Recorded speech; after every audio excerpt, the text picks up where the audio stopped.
Mi nombre es Daniela Galvin, yo soy Carla, Mi nombre es Delia Colque. soy migrante colombiana, vivo hace 2 años en Argentina. Soy boliviana, migré en el 2001 por una necesidad de unificación familiar. Yo soy de Bolivia, migré el 2005. Milito en una organización que es el área de género de la Comisión 8 de Noviembre, que reúne mujeres y organizaciones de mujeres afrodescendientes, tanto afroargentinas como afrolatinoamericanas y de otros países de la diáspora y por supuesto también africanas. Milito en el colectivo Simbiosis Cultural. Llegamos a armar con varias otras compañeras de otras organizaciones Ni Una Migrante Menos. Entendemos que no es lo mismo ser migrante latinoamericano que migrante europeo. ¿Cómo perciben esta desigualdad en la Argentina? Sí, para mí cuando hablamos de la migración también tenemos que partir de qué tipo de migración le gusta al país receptor, ¿no? Históricamente Argentina se jacta de ser un país de puertas abiertas, etc. Pero sin embargo, porque se recuerda muy bien las migraciones del viejo continente, ¿no? Europeo, blanco también, pero que en esas épocas de esas migraciones incluso eran gente pobre que venía huyendo por situaciones de guerra o incluso por también un exilio político.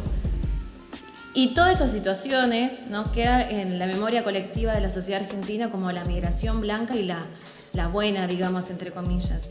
Entonces, cuando empiezan a haber migraciones limítrofes, migraciones de mujeres, de varones, de personas que incluso ni siquiera hablan el español, personas que no saben ni siquiera defenderse o que no han pisado la ciudad en sus países de orígenes, nos encontramos con una Argentina que es súper racista, por ejemplo.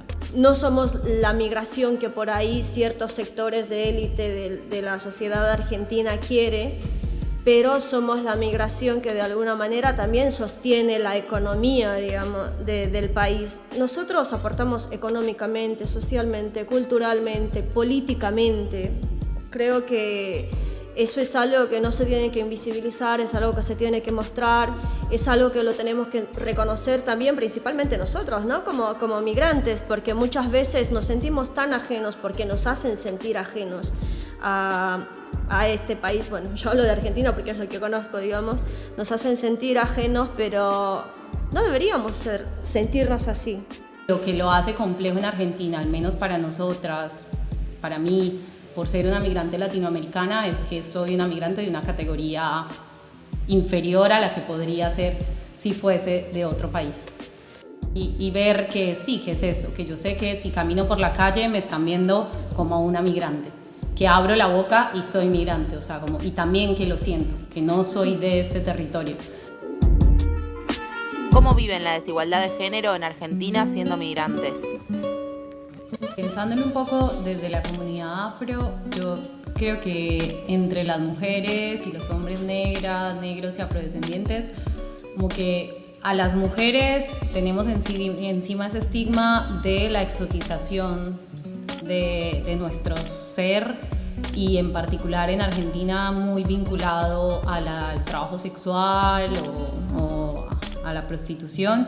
Entonces, las compañeras, como lo que vivimos siempre en la calle, es una gran exotización, una hipersexualización de nuestros cuerpos, un riesgo yo viví mucho tiempo en Constitución, como de estar esperando un colectivo en Constitución y que te pare un auto y que te hagan un pito y que un tipo se quede, perdón, pito en Colombia es bocina. Bueno, como de todas esas situaciones que tienen más que ver en cómo somos vistas en el espacio público, en cómo somos vistas incluso en los espacios feministas, que es algo con lo que venimos luchando, de que las mismas mujeres feministas nos ven en espacios y ay, como sos hermosa, ay, tu pelo, ay, te puedo tocar. Bueno, si estamos diciendo que nuestros cuerpos son nuestras y elegimos nosotras, porque en un espacio otras mujeres van a querer tocar mi pelo, van a querer verme como ese objeto sexual que no quieren que ser vistas ellas. Entonces, porque yo sí soy un objeto exótico al que pueden tocar, al que pueden mirar y al que pueden estar todo el tiempo como viendo desde ese lugar. tanto hombres como mujeres y disidencias negras tenemos como riesgos muy importantes al estar en el espacio público. En concreto, para las mujeres es una lucha que venimos dando por normalizar nuestra presencia en ese espacio, y lo que decimos con las compañeras es que estamos queriendo ennegrecer los espacios y ennegrecer el feminismo y cuestionar también lo que pasa en el feminismo hegemónico dentro de Argentina, en particular desde nuestro lugar como mujeres negras y como mujeres afroargentinas, quienes lo son, también como luchar mucho contra esa invisibilización y esa no existencia hipotética que se ha creado en el imaginario tanto del feminismo como de los espacios en general. Sí, yo me ponía a pensar, sobre todo recordando esto, cuando emigré y vine con las compañeras. El día que llegamos la violaron a una de las compañeras con la que trabajábamos. Medio año después ella se animó a contarnos lo que le había pasado, cuando ya generó cierta confianza con nosotras. Pero durante todo ese tiempo, obviamente nosotros escuchábamos en el taller cosas de que es una puta, de que es una fácil, de que es así, de que es así, ¿no? Hasta que ella se animó a contarnos lo que realmente le había pasado. Es una de las vulnerabilidades por las cuales atravesamos muchas de nosotras las mujeres, ¿no? Sobre todo al venir a trabajar a estos espacios, o sea, ya sea trabajando en el taller, ya sea trabajando en las verdulerías, ya sea trabajando en la chacra, no se toma en cuenta, digamos, todas las violencias por las que atravesamos y de qué manera también se termina naturalizando las violaciones sexuales, donde hay muchos casos de mujeres, niños, niñas, niñes que han llegado a los hospitales, sobre todo en provincia, en La Plata y demás, que llegaron empaladas.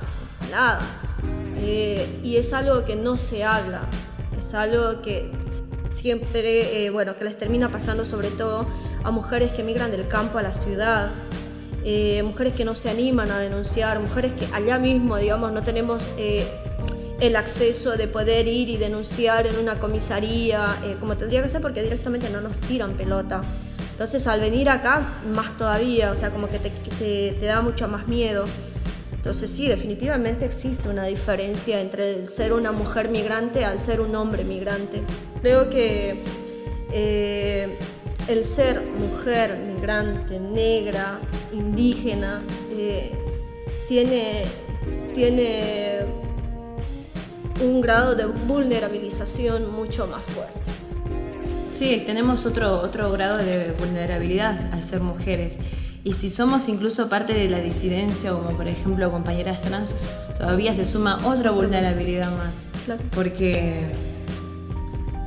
más allá de que el trabajo en la calle directamente ya es duro y está siendo ferozmente violentado, ¿no? Desde la represión, desde, no sé, armarte una causa y detenerte, una mujer está en esa situación en un riesgo también de ser abusada, de ser violada. Y más compañeras que laburan, que trabajan en la prostitución.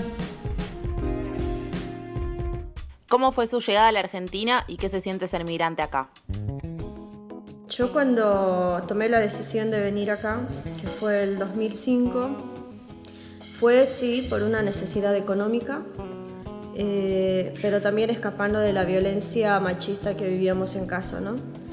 Mi papá ejercía violencia desde que tengo uso de razón sobre todo sobre mi mamá, a quien casi la mata en varias ocasiones, ¿no? O sea, hemos salvado así de agonías terribles y, o sea, como que era eso el boom que me terminó obligando a dejar la universidad, dejar todo de la noche a la mañana, que fue literal. O sea, la última vez que lo vi golpear a mi vieja, ese mismo día tomé la decisión de salir de casa y hacer cualquier cosa.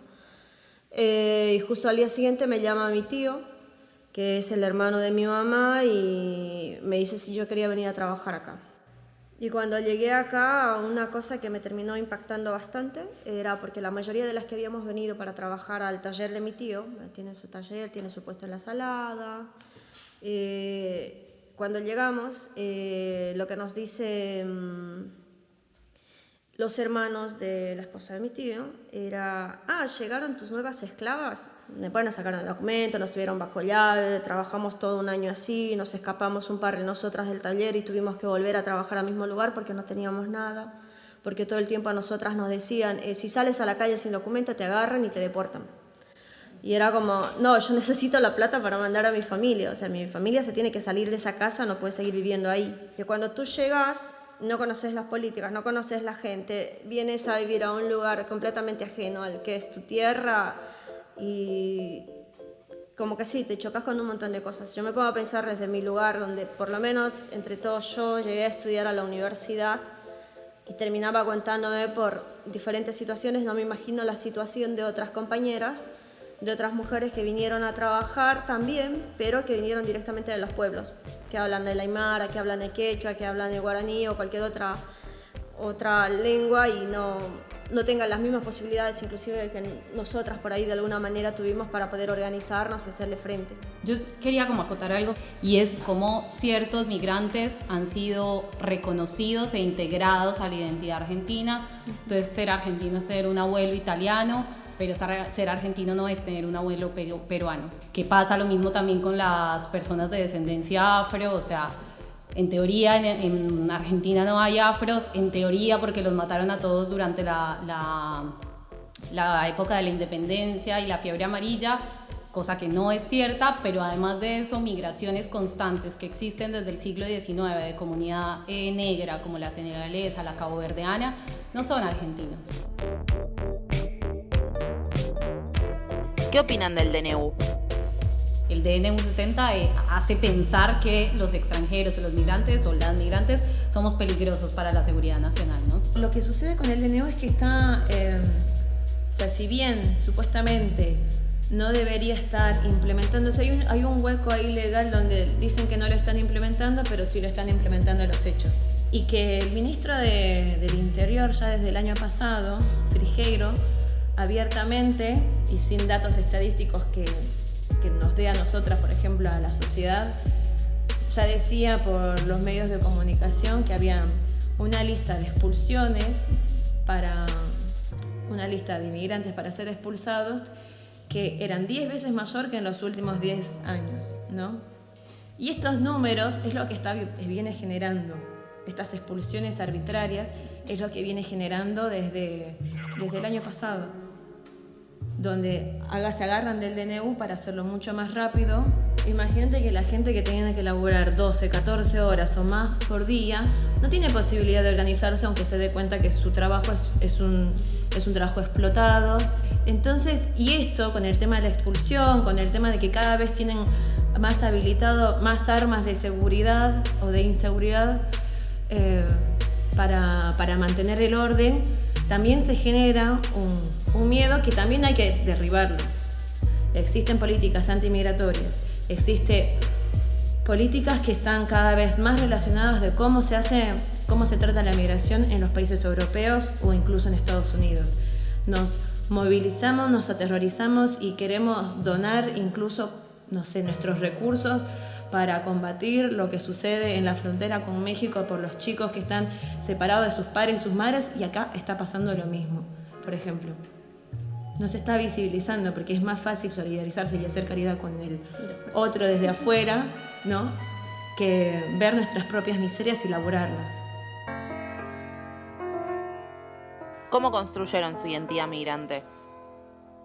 Yo creo que la identidad va mutando constantemente. Incluso eso, yo la danza la conocí más acá.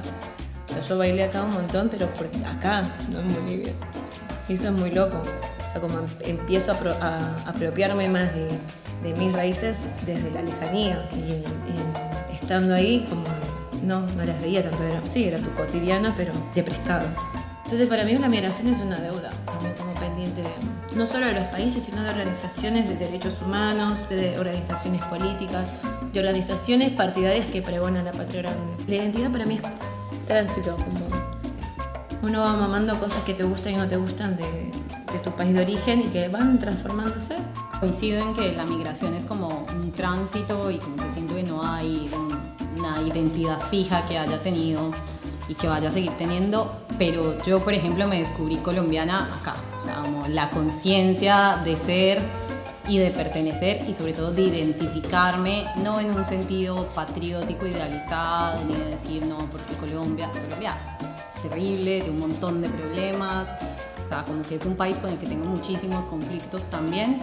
Obviamente las fronteras son una invención colonial y habría que profundizar un montón en teoría de Estado y en otras cosas como para hablar de ese tema más específico, pero en términos de identidad personal yo sí he descubierto que por una cuestión de nacimiento, de educación, de vínculo familiar, me identifico como colombiana. Es por ejemplo el paisaje que me mueve, o sea, cuando alguien dice montaña yo pienso en las montañas de Colombia, que siento que, y lo he conversado con amigos, si digo montaña, un argentino es otra cosa completamente diferente, a una persona boliviana por ahí es diferente o tal vez más similar por ser una zona de los Andes más cercana. Si me decís mar, yo pienso en el mar Caribe y en el mar Pacífico, o sea, como que hay eso de identificarme y de que mis referencias, también porque tengo una migración reciente, no migré desde muy chica, tienen que ver con esa cultura. Sí, yo creo que a mí también me pasa lo mismo, ¿no? O sea, las fronteras para mí son una mierda, o sea, nunca deberían de haber existido, pero existen, están ahí, lamentablemente están en los papeles. Hubo momentos en los cuales no me sentía ni de aquí ni de allá, porque obviamente cuando regresas todo cambia, pero también ahora lo entiendo desde otro lado, soy de aquí, de allá, soy de ambos lados.